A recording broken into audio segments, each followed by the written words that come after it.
او زه درته په دې قسم خورم او بیا پرې ته قسم خورم او بیا پرې قسم خورم که تاسو دا خبره تجربه کړه او وکړو کنه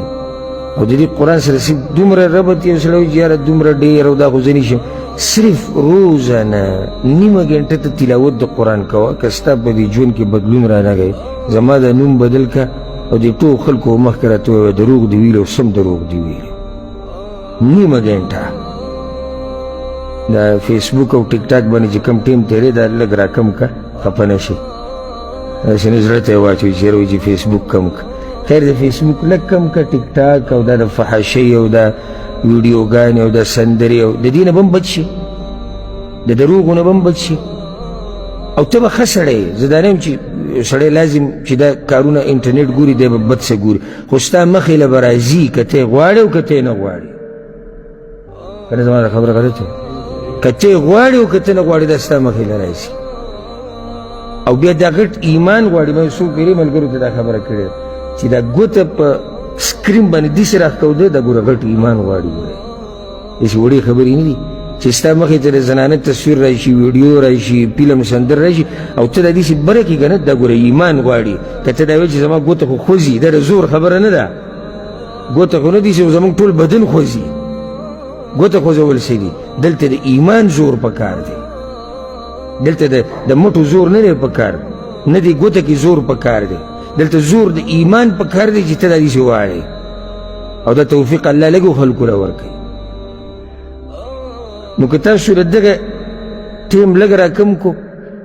او دا سحر ماښام چې موږ دا موبایل ګورو او دې ته ناست شو د دې نه لږ وخت راکم که نیمه ګنټه روزانه د قرآن تلاوت کو لازم نه چې نیمه ګنټه ته پرله پسې کې 10 منټه یو وخت کې 15 منټه بل وخت کې 15 منټه بل وخت کې بیا 15 منټه بل وخت کې 2 منټه بل وخت کې ته نیمه ګنټه پوره کوه که ستا په ژوند کې تبدیلي رانله بیا ماته ووایه دا قرآن د دې تلاوت د دې تفسیر د دې ترجمه دا تابعداري د الله د خبرې د ځکه چې الله قرآن کوي فقرؤوا ما تيسر من القرآن قرآن لولئ او دا یو داسې تجارت دی که نه چې دې کې تاوان نشته یعنی موږ چې کله دنیوي تجارت ته سوچ وکړو نو یا ګټه ده یا تاوان دی خو دا چې کوم تجارت ته ښیمه د قرآن تلاوت تفسیر ترجمه دې کې ناست تر دې بیانول په دې عمل په دې کې ضرب برابر تاوان نشته او الله په قرآن کې وایي إن الذين يتلون كتاب الله وأقاموا الصلاة وأنفقوا مما رزقناهم سرا وعلانية كم خلق چې د الله کتاب لولي وګوته کوي او د منځه پابندي کوي او مال لګوي په پټ او په ښکاره يرجون تجارة لن تبور دوی د داسې تجارت لپاره لګیا دي چې بیې کې تاوان نشته دې کې ضرب برابر تاوان ستا نشته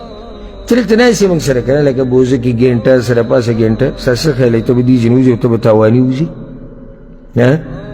دومره ګټې دي زه به تا بیان کړم یا نن یا سبا چې په دې مجالسو کې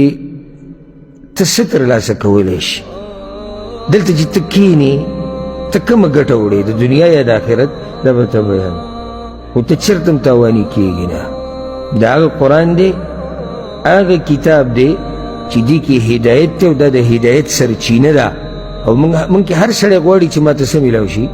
هدایت خو دا نشي کېدی چې هدایت تا ته په یو ځای کې میلاو شي د قرآن او د حدیث نه علاوه به بل څه کې نه دا کېدی نشي قرآن او حدیث او د دې په خوا او شا کې چې څه دي هم دلته به تا ته هدایت میلاویږي بل ځای کې هدایت نه میلاویږي الله وایي إن هذا القرآن يهدي للتي هي أقوم